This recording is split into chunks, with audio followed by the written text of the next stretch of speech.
Hey everyone, Sheila here from Lifewithpets. So a few weeks back we did a video on 11 new tanks that we had been setting up, and I said that I would do an update after a little while. So today I'm going to do an update on all of our tanks, so that's all 16, and show you what we did with the new 11 tanks that we set up, plus just giving you a quick rundown on the other tanks that we've got. So let's get straight on into it and go take a look at some of the tanks. So I'm quickly going to start with the 125, and this one has, as you can see, a fair number of fish in. This one is on our list to do a overhaul on. The tree is looking rather sparse there, and I feel that we need some more plants in the back as well. So we're working on that right now.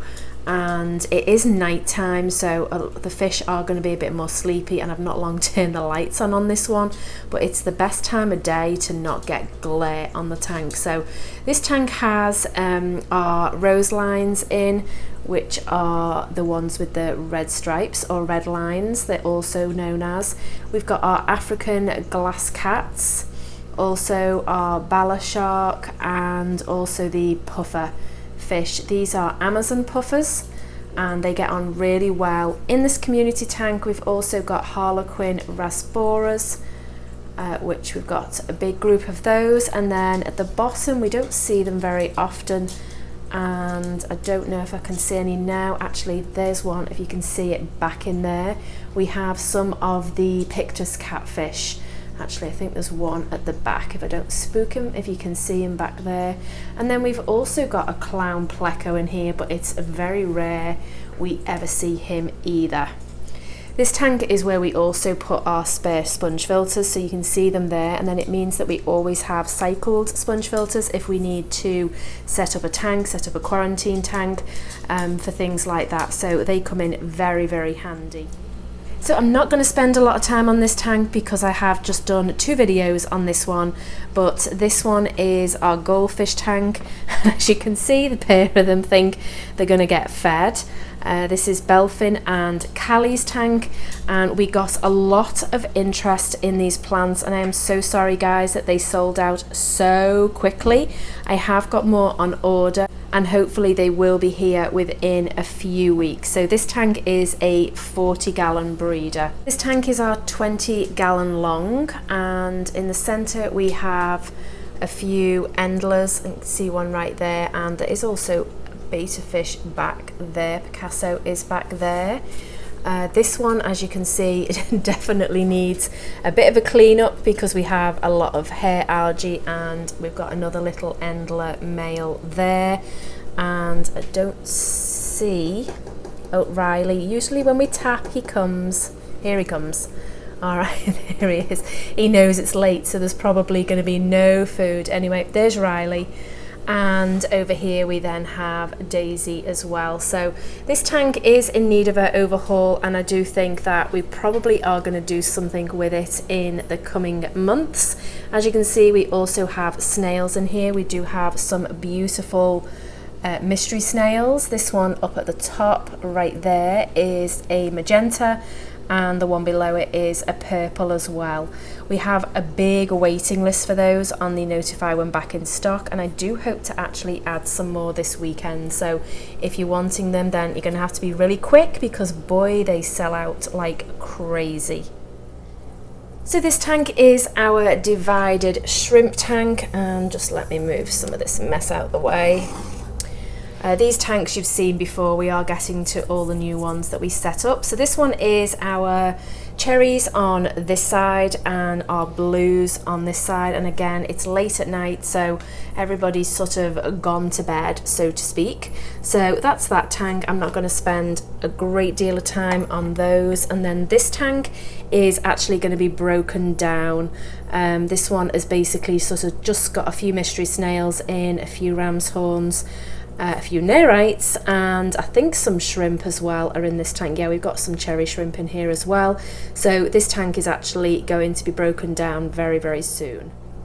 So these are the 5 that we were setting up in a video way back when I did about setting up 11 new tanks, and as you can see, these are all overgrown with guppy grass, and we've got a light finally on here. We used I don't want to blind you all, but we used a LED shop light, I think it's a T8, and we've just mounted it underneath the cupboards here, so that makes it really easy.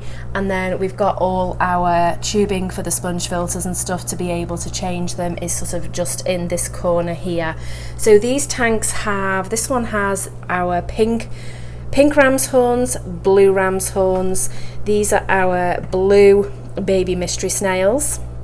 This tank at the moment is still a mess and is just loads of snails, and we're not quite sure what we're doing with that one right now. And then this one is, this one has so much stuff in it. As you can see, it has a ton of purple and magenta mystery snails growing out. It also has the cobra endlers, and there's got to be 100+ babies in there. And then there's also assorted colour ram's horns. So we've tried to put our ram's horns into sort of colours, as it were, and then also with an assorted tank as well. Now with the lids, I don't know whether to I might show you the lids actually on the other 5 so that you've not got the glare of the light. So that is these tanks. These are doing really well. We have babies in a breeder box in here. I don't know whether you can see them. It struggles sometimes to focus, but these are tuxedo koi guppies, red tuxedo koi guppies, and they're absolutely beautiful. Even the females are really nice as well with their bright orange tails. And then in this one we actually just have some assorted females. They're just right at the back. This one also, like I said, has our blue ram's horn snails, and I think there's actually a few red shrimp in there as well. This tank has yellow shrimp, but we never see them. We're just going to let the colony grow and then deal with that later on. And then this one also has some blue shrimp. We sell so many blue shrimp that we decided to invest in more shrimp and add them into this tank so that we can have more shrimp. So these are doing really, really well. All of these tanks, we decided to go with no substrate on these. They get water changes twice a week because of all the babies in the tank. And what I have found, a tip when breeding guppies, even though we've got a fair amount of the guppy grass in here, I have found that the females, especially with the first ones, like the first batch of babies, they will tend to eat them more so than if they've had batches and then there's like loads in the tank, like with this one here. These just keep having babies, and they now don't bother with them at all. No matter how tiny, they don't bother with eating them. Again, they're all a bit sleepy because I've not long turned the lights on, but there's at least 100 in here, and like I say, they don't bother with them, so I now don't need to put them in a breeder box. But what I have found is if for the first batch I put them in a breeder box, catch as many as I can, and put them in a breeder box for about a week, and that just gets them that little bit bigger. You can actually see, I don't know if you can see, there's like a little one swimming around that I've actually missed. Then I find that they don't then bother with them when I let them out, and then once they start having more babies, then it's not a problem at all, and I don't have to do this. So I only do that for the first batch, and I find for me that works really well. So this is the other 5 10 gallons, and they're all sort of sat on the end on a 75-gallon stand, and then we've just done like an extra piece of wood across the top because it wasn't quite big enough. These tanks have all our breeding guppies in. So these are albino koi guppies, absolutely beautiful. These, I'm actually not sure what these are. These came in a pack that was sort of assorted males and females, and I was told this one was a metalhead, but I'm not 100% certain. You will have to excuse the algae on the glass on these because I am actually running an experiment for another video, so I'm afraid we're going to have to put up with that. These are our nebula steel, and these are stunning. Absolutely stunning. I am so desperate. This is the only female right now who hasn't given us babies, and I am so desperate for her to do that. We have 1 male, 2 females right now in here, and as you can see, absolutely gorgeous. I do also have a mystery snail on the bottom of the wood there and a nearite in the back. And then this one, these are red mosaic Dumbos, and again, absolutely beautiful.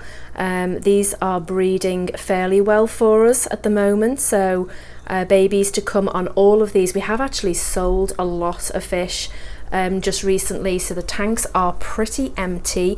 And then this one is really bad with algae, because this is one of the ones I am running an experiment on.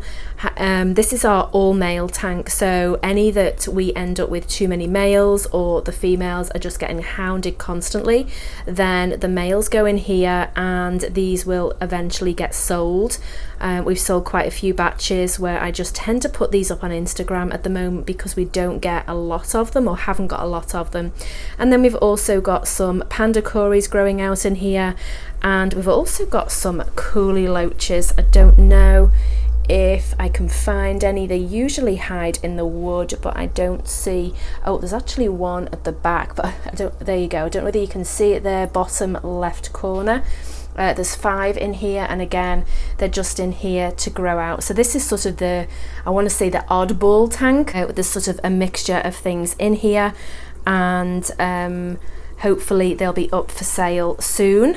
Not the coolie loaches, this is the guppies I'm talking about now. So these are all doing really, really well. This female actually gave us some new babies today, and it's a second batch, so I'm not actually going to put them in breeder box, because like I say, I do find that once the second batch is born, I don't know whether you can see some of them at the top there, then they don't tend to bother with them quite the same. So just going on quickly over the lids. The last time we talked about this, we hadn't done the lids, we hadn't cut them. So I'm just going to turn the light off so we've not got a glare. So what we decided to do with these lids was to do a back piece. This is very different than what we've done before, and I have to say I absolutely love it. We've done a back piece. These are made out of acrylic, and the back piece is then just kept in place. The tubing is there for the, so there's sort of like, there's like just about a finger gap at the back for the tubing, and then the other part has the feeding hole at the front. And what I really like about them is I can push the light back. Now normally I don't have all this along the back, but I can normally push the light right back and then either just lift the lid up to feed, or I can like run the lid along if I want to take it off because I'm doing water changes. But it just means that all the splashing from the sponge filter at the back doesn't start coming up, and I've got somewhere to put the light over this and not over the water while I'm doing water changes, and that then keeps everything sort of safe. And so I'm absolutely loving what we've done with this, and it's working really, really well. So this black one, oh, let me turn that back off. This black one here is what we photograph our guppies in when we put them on our website. And I have found it works really well, but as you can see, you do still get some glare, but I have been able to clean the photographs up, and if I can find the shots, I'll add them into this video. One thing we do get asked about with these lids is, do they bend? And they do eventually. For us, they probably bend, I would say, enough that we have to turn them over about every 3rd to 4th week. And what I mean by that is eventually they will sort of like sag down a little. They don't fall in the water or anything like that, and so that's why it's important when you're using them that you make them that they can be flipped over. So all I do is when that starts to happen is I literally just take it, turn it over, and then put it back on, and you've then got your lid back again. So sort of about every 3rd to 4th week, that's what I have to do. I've just spotted a couple of the coolie loaches are just coming out. I have to say they're not as shy as I was expecting them to be. They are shy, but they're not as, like say, they're not as bad as I was expecting. So we do actually get to see them a fair bit, which is really good. You're gonna have to excuse how gross this tank is, but trust me, there is a reason, and you will see that in a few weeks, or it might even be the video after this, I'm not sure yet, but it is coming anyway. Thanks for watching. Don't forget to hit the subscribe button and the notification bell, and we will see you next time.